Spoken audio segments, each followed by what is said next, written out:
This channel does not promote any violent, harmful, or illegal activities. All content provided by this channel is meant for an educational purpose only.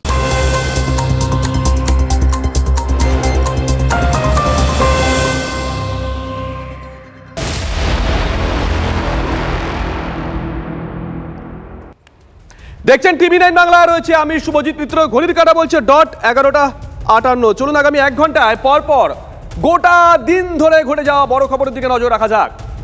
দেশের বড় খবর, ভোটের মধ্যেই বড় ধাক্কা রাজ্যের। দুর্নীতির দায়ে 2016-র এসএসসি প্যানেল বাতিল করে দিয়েছে হাইকোর্ট। 25,753 জনের চাকরিতে লাল কালি। 4 সপ্তাহের মধ্যে ফেরাতে হবে বেতন, সঙ্গে দিতে হবে 12% হারে সুদ। এসএসসি মামলায় তদন্ত চালিয়ে যাবে সিবিআই। রাজ্য মন্ত্রিসভার অতিরিক্ত শূন্যপদ তৈরির সিদ্ধান্তে সিবিআই তদন্ত হবে।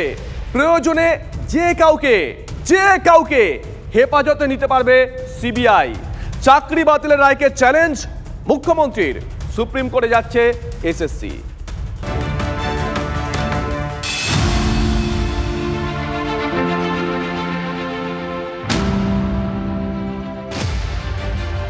লোকসভা নির্বাচন চলাকালীন আদালতে বিরাট বড় ধাক্কা খেল রাজ্য সরকার। সদ্য প্রাক্তন বিচারপতি অভিজিৎ গঙ্গোপাধ্যায় থেকেও আরও কড়া নির্দেশ কলকাতা হাইকোর্টের ডিভিশন বেঞ্চে। বাতিল হলো 2016-র এসএসসির গোটা প্যানেল। সোমবার এসএসসি মামলা রায় ঘোষণা করে বিচারপতি দেবাংশু বসাক এবং বিচারপতি শাব্বার রশিদির ডিভিশন বেঞ্চ। এসএসসি মামলা আদালত 2016-র এসএসসি নিয়োগের পুরো প্যানেল বাতিল করে। 25,753 জনের নিয়োগ প্যানেল বাতিল হয়েছে। বাতিল প্যানেলের মধ্যে 22,000-এর বেশি কর্মরত। 2016 সালের প্যানেলে গ্রুপ সি, গ্রুপ ডি, নবম দশম, একাদশ দ্বাদশে গোটা প্যানেলই বাতিল করেছে আদালত। আদালতের নির্দেশে শুধু চাকরি নয়, বেতন ফেরত দিতে হবে অনেককে। কারা ফেরাবেন বেতন? প্যানেলে নাম না থাকার পরও যারা চাকরি পান, ওএমআর শিটে নম্বর জালিয়াতি করে যাদের চাকরি। প্রায় 5,000 জনকে টাকা ফেরাতে হবে। 12% সুদে টাকা ফেরানোর নির্দেশ দেওয়া হয়েছে।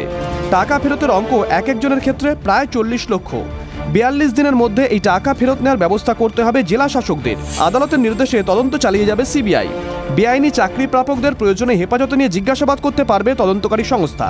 মানবিক কারণে ক্যান্সার আক্রান্ত সোমা দাস ছাড়া সবার নিয়োগপত্র বাতিল করেছে আদালত। কিভাবে সংবিধানের যে ইকুয়ালিটির রাইটকে রক্ষা করতে হয়, পরিচ্ছন্ন প্রশাসনকে কিভাবে ঘুম থেকে ভাঙাতে হয় এবং দুর্নীতিবাজ প্রশাসকদের মুখোশ খুলে দিতে হয়, তার উদাহরণ হচ্ছে আজকের এই রায়।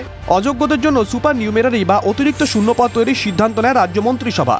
হাইকোর্টের নির্দেশে অতিরিক্ত শূন্যপদ নিয়ে তদন্ত করবে সিবিআই। প্রয়োজনে হেফাজতে নিয়ে জিজ্ঞাসাবাদও করতে পারবে তদন্তকারী সংস্থা। টেন্টেড ক্যান্ডিডেট এবং নন টেন্টেড ক্যান্ডিডেট নন সেপারেবল হয়ে গেছে, কোনোভাবে তাদের সেপারেট করা যাচ্ছে না যে কে টেন্টেড ক্যান্ডিডেট, কে নন টেন্টেড ক্যান্ডিডেট। তাই আদালত তৃতীয় অপশনটি বেছে নিয়েছে যে পুরো নিয়োগ প্রক্রিয়াটিকে বাতিল করেছেন, নতুন করে শুরু করবেন। চাকরি বাতিল নিয়ে কলকাতা হাইকোর্টের রায়কে চ্যালেঞ্জ জানিয়েছেন মুখ্যমন্ত্রী। চাকরিহারাদের পাশে দাঁড়িয়ে বিজেপিকে আক্রমণ মমতা বন্দ্যোপাধ্যায়ের। অর্ডারটাকে বলছি বেআইনি অর্ডার, আমরা এটা নিয়ে উচ্চ আদালতে যাচ্ছি। চিন্তা করবেন না, হতাশ হবেন না, কেউ জীবনের ঝুঁকি নেবেন না। আমরা সবাই আপনাদের পাশে আছি এবং যতদূর লড়াই করার আমরা লড়াই করব।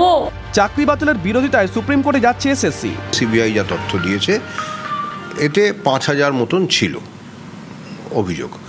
বাকি 19,000-এর ব্যাপারে তো আমাদেরও কোনো অভিযোগ নেই বা তদন্তকারী সংস্থারও কোনো অভিযোগ নেই। সুতরাং আমরা এই তথ্য নিয়েই সুপ্রিম কোর্টে যাব। এসএসসি মামলায় প্রথমে হাইকোর্টে তৎকালীন বিচারপতি অভিজিৎ গঙ্গোপাধ্যায় চাকরি বাতিলের নির্দেশ দেন। ডিভিশন বেঞ্চেও সেই নির্দেশ বহাল থাকে। পরে মামলা যায় সুপ্রিম কোর্টে। সেখান থেকে মামলাগুলো হাইকোর্টে আবার ফেরত পাঠানো হয়। 3.5 মাসের মধ্যে শুনানি শেষে 2016-র এসএসসির সমস্ত নিয়োগ বাতিল করল আদালত। শ্রাবন্তী সুমন, সিজারের রিপোর্ট, TV9 বাংলা। 25,753 জন। হাইকোর্টের রায়ে 2016 সালের এসএসসির পুরো প্যানেলটাই বাতিল, একেবারে ঢাকি সমেত বিসর্জন। রায় ঘোষণা হতেই বিজেপির নিশানায় মুখ্যমন্ত্রী। সুকান্ত মজুমদার সুর চড়িয়েছেন, বলছেন মুখ্যমন্ত্রীর ইস্তফা চাই। চাকুলিয়ায় ভোট প্রচারের মঞ্চ থেকে সুসপ্তমে মুখ্যমন্ত্রীরও কোট আনকোট বললেন এই অর্ডারটা বেআইনি। আমরা যাদের চাকরি দিচ্ছি আপনারা আপনাদের আইনের খোঁচায় এই অর্ডারটা বেআইনি অর্ডার। সেই জন্যই চ্যালেঞ্জ করে বলছি অর্ডারটাকে আমি জাজকে বলছি না, অর্ডারটাকে বলছি বেআইনি অর্ডার। আমরা এটা নিয়ে উচ্চ আদালতে যাচ্ছি। চিন্তা করবেন না শিক্ষক শিক্ষিকারা এবং ছাত্রছাত্রীরা, যখন বিপদে পড়বেন আর কেউ না থাকলেও আমি আছি।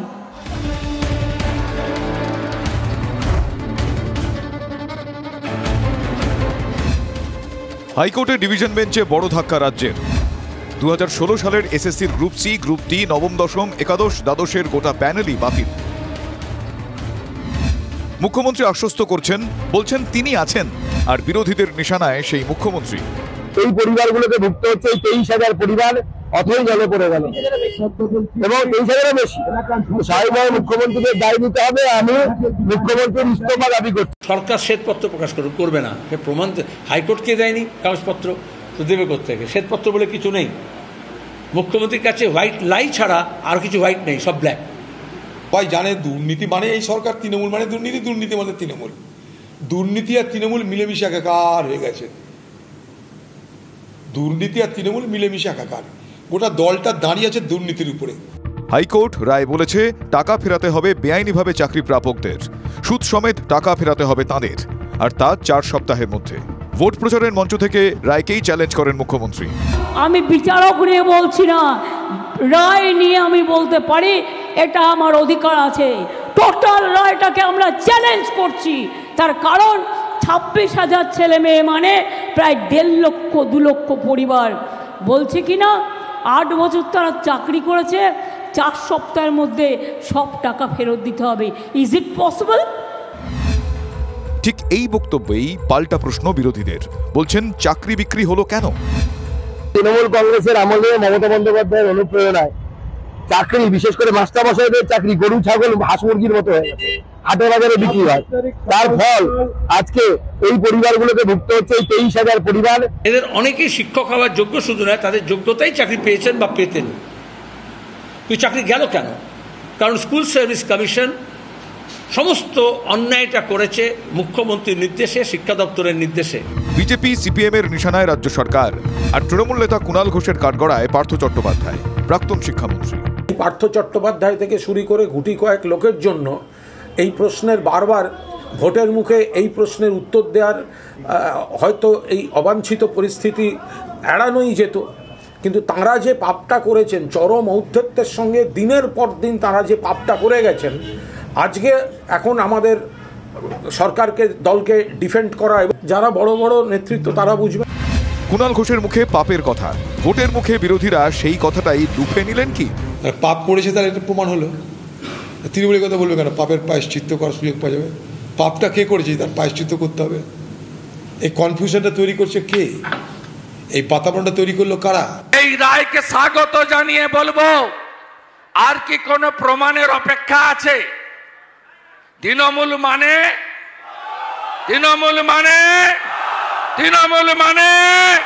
চোর ধরো, চোর চোর চোর ধরো। বিরোধী দলনেতার চড়া সুর,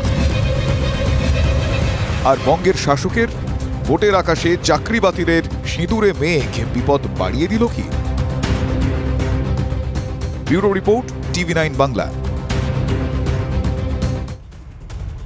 চলুন এবার একটু রায়ের দিকে নজর রাখা যাক। গোটা প্যানেল বাতিল হয়েছে, এটা খুব পরিষ্কার, কিন্তু এদের মাঝে কিছু মানুষকে বেতন ফেরত দিতে হবে বার্ষিক 12% সুদের হারে। কারা তারা? সোজা কথা, যারা দুর্নীতি করে চাকরি পেয়েছেন। এসএসসির এই নিয়োগ প্রক্রিয়ায় একটা অভিযোগ উঠেছিল, নিশ্চয়ই মনে আছে আপনাদের, SMS এর মাধ্যমে চাকরি। শোনা যায় যারা প্যানেলে ছিলেন না তাদের পেছনের দরজা দিয়ে চাকরি পাইয়ে দেওয়া হয়েছিল। পাশাপাশি এমন অনেকেই আছেন যারা ফাঁকা ওএমআর জমা দিয়ে চাকরি পেয়েছিলেন। শাস্তির খাড়া নেমে এসেছে তাদের ওপর। দেখুন, হাতে 4 সপ্তাহ, তার মধ্যে রাজ্যের প্রায় 5,000 মানুষকে সরকারের থেকে পাওয়া বেতন ফেরত দিতে হবে, সঙ্গে বার্ষিক 12% সুদ। কত টাকা? কম করে হলেও একজন পিছু 40 থেকে 45 লক্ষ টাকা। একজন মানুষের কাছে 4 সপ্তাহের মধ্যে 40 থেকে 45 লক্ষ টাকা এক ছটকায় দেওয়া কতটা কঠিন সেটা বলে বোঝানোর অপেক্ষা রাখে না। কিন্তু তারা যে দুর্নীতি করে চাকরি পেয়েছেন এটাও তো অস্বীকার করার কোনো জায়গা নেই। এসএসসির মতে গোটা প্যানেলে প্রায় 5,000 চাকরি সন্দেহজনক। TV9 বাংলাকে এসএসসি চেয়ারম্যান সিদ্ধার্থ মজুমদার জানান তারা সুপ্রিম কোর্টে যাবেন। আমরা একটা সিলেকশন প্রসেস করেছি, সেই সিলেকশন প্রসেসের অনেক অভিযোগ এসেছে, কিছু অভিযোগ তো অবশ্যই সত্য বলে প্রমাণিত হয়েছে এবং তার ভিত্তিতে মোটামুটিভাবে আমরাই যা তথ্য দিয়েছি এবং সিবিআই যা তথ্য দিয়েছে এতে 5,000 মতন ছিল অভিযোগ। বাকি 19,000-এর ব্যাপারে তো আমাদেরও কোনো অভিযোগ নেই বা তদন্তকারী সংস্থারও কোনো অভিযোগ নেই। সুতরাং আমরা এই তথ্য নিয়েই সুপ্রিম কোর্টে যাব। এসএসসির ভূমিকা নিয়ে কি বলছেন আইনজীবী বিকাশ রঞ্জন ভট্টাচার্য? যারা যোগ্য প্রার্থী তারা নিজের যোগ্যতায় চাকরি পেয়েছেন, তাদের চাকরিও চলে গেল। এর জন্য সম্পূর্ণ দায়ী হচ্ছে এসএসসি এবং রাজ্য সরকার। এসএসসি কেন, যে কেউ সুপ্রিম কোর্ট যেতে পারেন যাদের পয়সা আছে। এসএসসি রাজ্য সরকারের জনগণের পয়সা আছে, তারা জনগণের পয়সায় মহোৎসব করতেই পারেন সুপ্রিম কোর্টে গিয়ে। আচ্ছা, বিপদ কি আর বলে কয়ে আসে? তবে বঙ্গের শাসকের যে বিপদ আসছে তেমন একটা পূর্বাভাস ছিলই। আজ যে হাইকোর্টের ডিভিশন বেঞ্চে এসএসসি মামলার রায় রয়েছে প্রত্যেকেই মোটামুটি জানতেন। এক ধাক্কায় গোটা প্যানেলটাই বাতিল হয়ে গেল। রায় ঘোষণার পর তখন চাকুলিয়ায় ভোট প্রচারে মুখ্যমন্ত্রী, সেখানেই তো 2-2 4 করলেন মুখ্যমন্ত্রী। সেখানে মুখ্যমন্ত্রীর মুখে বোমা।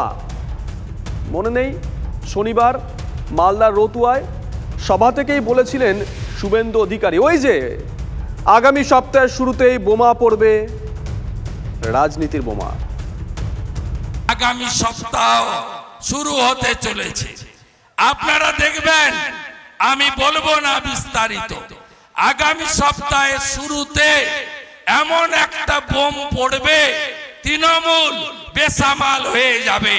নিশ্চিন্ত থাকুন, তৃণমূল কুল কিরানা পাবে না। শনিবার রতুয়ায় বলেছিলেন বিরোধী দলনেতা। সোমবার এসএসসি মামলা রায় শোনালো হাইকোর্ট, আর চাকুলিয়ার মঞ্চ থেকে 2-2 4 করলেন মুখ্যমন্ত্রী। বোমা ফাটাবেন, বোমা। কি বোমা? না তো 26,000 টিচারদের চাকরি চলে যাবে। আমিও বলে রাখি, আমরাও লড়ে যাব, লড়াই করব। তখন সুকান্ত মজুমদারের প্রচারে বিরোধী দলনেতা মুখ্যমন্ত্রীকে নিশানা করে সেখান থেকে গলা তুললেন শুভেন্দু অধিকারী। এখান থেকে 100 কিলোমিটার দূরে চাকুলিয়াতে উন্মাদের মতো চিৎকার করছে চোরেদের রানী মমতা ব্যানার্জি। চিৎকার করছে, বলছে আমি এ রায় মানি না। আপনাকে মানতে হবে না। যাদের কথা বলা হয়েছে চাকরি বাতিল করা হলো, চিন্তা করবেন না, হতাশ হবেন না, কেউ জীবনের ঝুঁকি নেবেন না। আমরা সবাই আপনাদের পাশে আছি এবং যতদূর লড়াই করার আমরা লড়াই করব। সবচেয়ে ভালো রায় দিয়েছে কি? Super numeric post.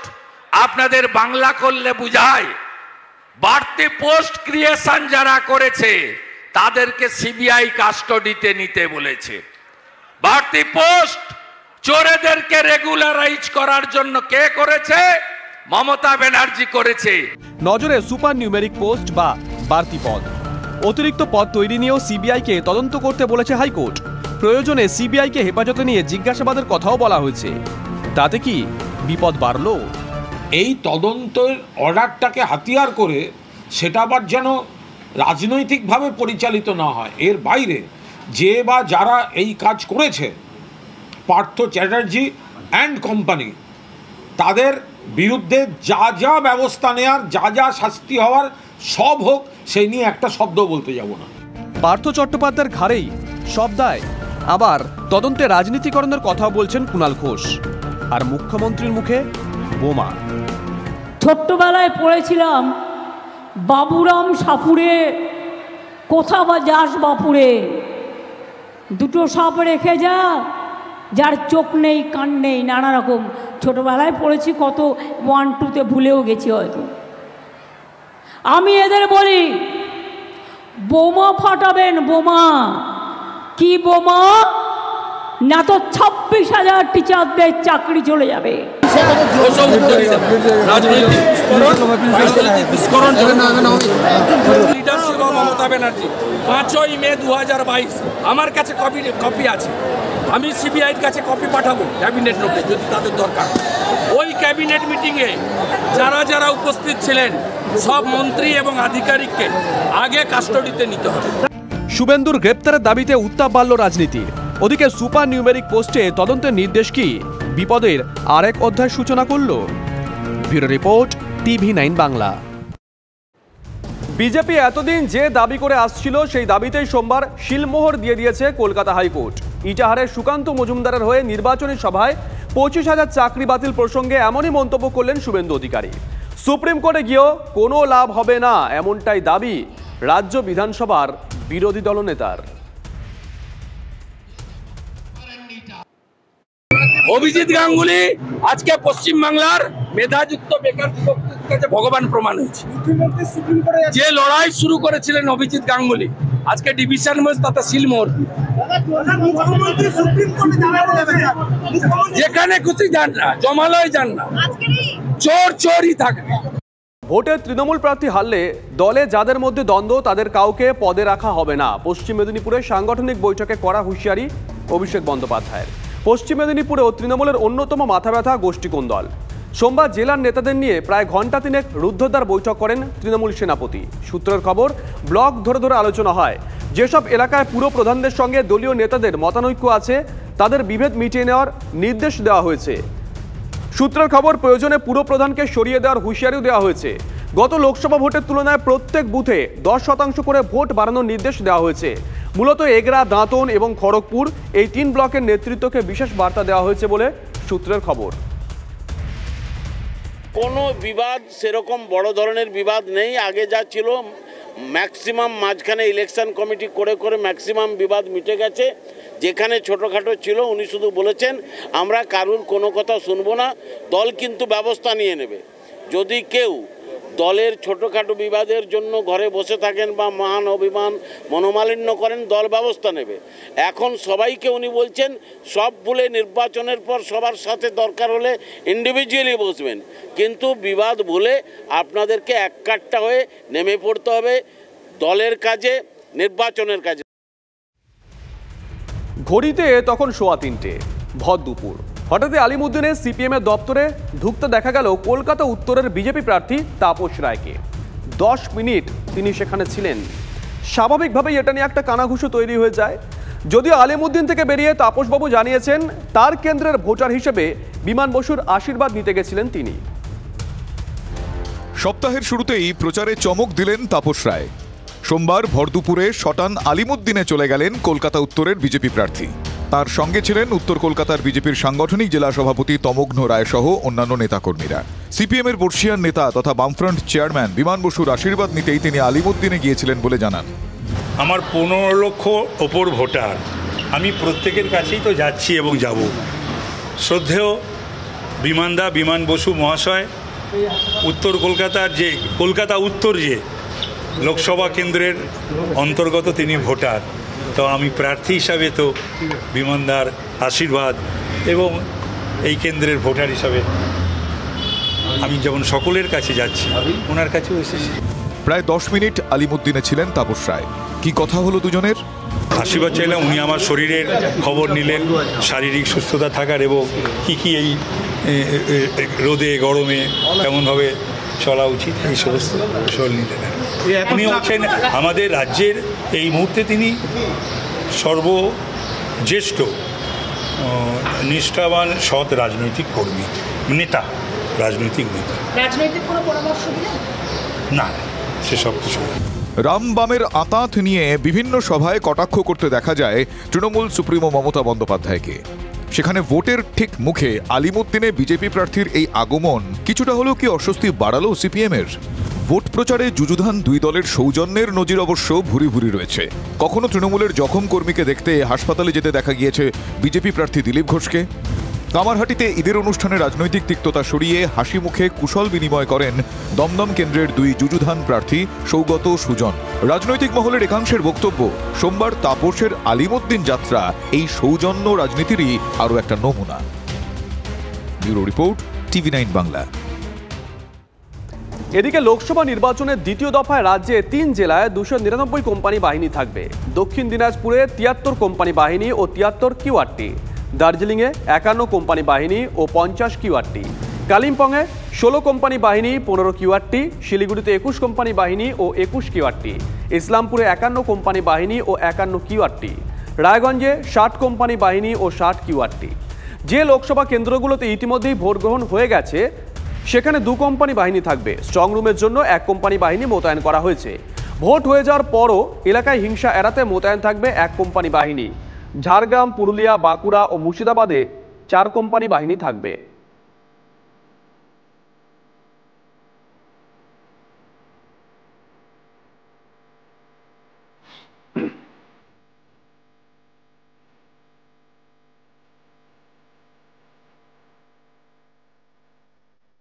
এদিকে আইপিএলে বেটিং চক্র চালানোর অভিযোগে 3 জনকে গ্রেপ্তার করল পুলিশ। সোমবার বিধাননগর গোয়েন্দা শাখা এবং টেকনো সিটি থানা পুলিশ অভিযান চালায়। সাপুজি এলাকা থেকে গ্রেপ্তার করা হয় অভিষেক দাস, রাজেশ কুমার এবং শিবম কুমারকে। ধৃতদের কাছ থেকে উদ্ধার হয়েছে 11টি মোবাইল, একটি ল্যাপটপ, একটি ডায়েরিও পায় পুলিশ, যাতে বেটিং সংক্রান্ত বেশ কিছু তথ্য আছে বলে জানা গেছে। ধৃতদের মঙ্গলবার আদালতে পেশ করা হবে।